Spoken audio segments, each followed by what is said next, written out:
thème d'aujourd'hui, c'est l'apport de l'IA dans votre supply chain et votre MES.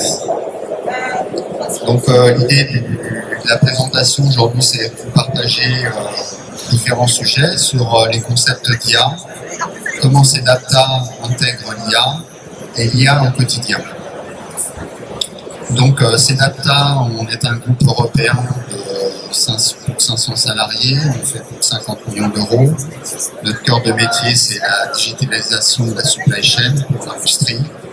Et on fait partie du groupe ELISA qui fait 2 milliards d'euros, qui est représenté aux 4 continents, 4 continents effectivement, et qui délivre des solutions pour l'industrie, notamment sur le marché des ETI. Donc, pour revenir au concept d'IA, on va essayer de vulgariser un peu. En fait, il existe 3 types d'IA, l'ANI, l'AGI et l'ASI. L'ANI, c'est l'intelligence artificielle étroite. C'est classé dans la catégorie d'intelligence artificielle faible, c'est-à-dire qu'elle répond étroitement qu'à une situation. Par exemple, un serveur vocal, ou la voiture, ou des produits de domotique utilisent ce concept d'IA qui s'appelle ANI. L'autre qui est plus connu, c'est le concept d'IA d'intelligence artificielle générale. C'est considéré comme une intelligence artificielle forte, car elle travaille à un niveau supérieur qui peut ou doit correspondre au niveau humain. Et puis le dernier sujet d'IA, de concept d'IA, c'est ce qu'on appelle les super intelligences artificielles. Ce type d'IA n'est pas encore réellement représenté, c'est dans les cabinets de R&D. Et l'idée, c'est que ça signifie que la super intelligence est supérieure au cerveau humain, à l'intelligence humaine. Et probablement dans les années à venir, nous aurons ce type de super IA. Donc comment travaille l'IA? Il y a 2 techniques fondamentales qui permettent à l'IA de travailler efficacement. La première, le premier niveau, c'est ce qu'on appelle le machine learning. Alors ça, c'est très connu. C'est constitué d'outils et d'algorithmes intégrés à un ordinateur qui apprennent ou utilisent des données existantes. Et généralement, c'est ce qu'on appelle aussi l'IA générative pour produire des prédictions précises. Et puis à ce machine learning, on va utiliser le deep learning, qui est une fonction automatisée du machine learning, qui va permettre à une machine de remarquer des modèles et classer les informations dans des catégories, ce qui lui donne en fait le pouvoir de la pensée. Donc c'est ces 2 combinaisons c'est ces 2 concepts d'outils qui vont créer l'IA. Donc c'est ce que vous utilisez maintenant au quotidien. Donc l'approche de Sedapta, c'était d'intégrer ce concept d'IA dans une approche d'industrie 5.0. Donc pour rappel, l'industrie 5.0, c'est d'autocentrer l'homme autour de l'approche de l'optimisation industrielle, en reprenant tous les bénéfices de l'industrie 4.0, qui est très connue, qui est de l'intégration de l'optimisation interconnectée des systèmes industriels. Alors, l'IA dans Sedapta, plusieurs choses. C'est pour donner plus de visibilité à votre supply chain.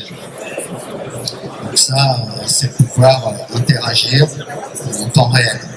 L'autre deuxième sujet, c'est de donner de l'autonomie aux opérations. C'est d'automatiser certaines opérations que vous pouvez faire. Ensuite, c'est de pouvoir prendre des décisions plus rapidement. Parce que ça, c'est primordial. L'IA va faciliter la prise de décision. Alors, ça paraît évident, mais c'est de faire aussi de la prédiction d'analyse par rapport à vos données déjà récoltées. Donc, on va y venir après dans le MES. Et puis, c'est d'améliorer l'expérience client à partir du concept d'IA. Alors, nous, on l'a intégré de cette façon-là, on ne l'a pas mis dans nos algorithmes, parce que ce qu'il faut savoir, c'est que Sedapta, on fait de la planification, on fait du forecasting, de la prévision de vente, on fait de l'ordonnancement, et là, on a déjà des heuristiques, des algorithmes utilisés. Le but, c'est pas de les remplacer, c'est de rendre l'utilisabilité de tous nos algorithmes avec plus de puissance. Donc, qu'est-ce qu'on a fait? On a intégré notre modèle d'IA sur notre plateforme digitale, on l'appelle OSA. Cette plateforme digitale, elle vous permet de digitaliser tous vos flux dans l'entreprise. Et quand on intègre cette IA sur cette plateforme digitale, ça permet d'avoir un digital manager. Donc l'idée, c'est vous avez un digital manager que nous on appelle Lumi, qui vous permet de digitaliser toutes vos opérations et surtout qui va auto-guider chaque manager dans chaque métier, que ce soit en supply chain, que ce soit en planif, que ce soit en ordo, que ce soit en MES, en GMAO, d'optimiser vos opérations. Donc ce digital manager, il va vous dire, tiens, là, tu as tel taux de panne sur tes machines. Je remarque que votre taux de panne, il est fait éventuellement quand vous oubliez de faire vos contrôles de machines de façon périodique. Et lui, automatiquement, va vous alerter sur ces problématiques. Ou ça peut être vous qui le questionnez, tiens, donne-moi en temps réel, tout de suite, mon taux d'aléa sur telle machine. Plutôt que d'aller dans votre outil de reporting chercher l'information, l'IA va vous générer automatiquement, en langage parlé, le résultat. Ou ça peut être de vous faire un dashboard en temps réel. Ça peut aussi, tiens, comment je dois intégrer une nouvelle machine, comment je dois créer un OF parce que je ne l'ai pas dans mon ERP. Là, l'IA va vous dire, bah, tiens, allez sur tel onglet, faites comme ceci. Donc l'idée, c'est pas de remplacer l'homme, c'est d'apporter une aide à l'homme. C'est comme ça que nous, on a conçu notre digital manager Lumi. Donc Lumi, ce qu'il va faire, il va vous accompagner sur la gestion des documents, forcément, sur la gestion des résultats, sur les questions au sujet de vos data, parce que l'intérêt pour vous, c'est que vous avez un MES, vous avez de la data de 3 ou 4 ans, c'est de pouvoir travailler sur ces datas. Nous, actuellement, on expérimente avec l'un de nos clients qui fabrique des chips et qui consomme de l'huile. Et cette huile, en fonction du temps de récolte de la pomme de terre, c'est lui indiqué, voilà, quand les pommes de terre ont été récoltées il y a 3 mois, plutôt que de faire cuire la chips 30 minutes, il faut la faire cuire 29 minutes. Et c'est toutes ces données-là qu'on a intégrées dans notre MES depuis 10 ans, qu'on va restituer pour auto-guider notre client.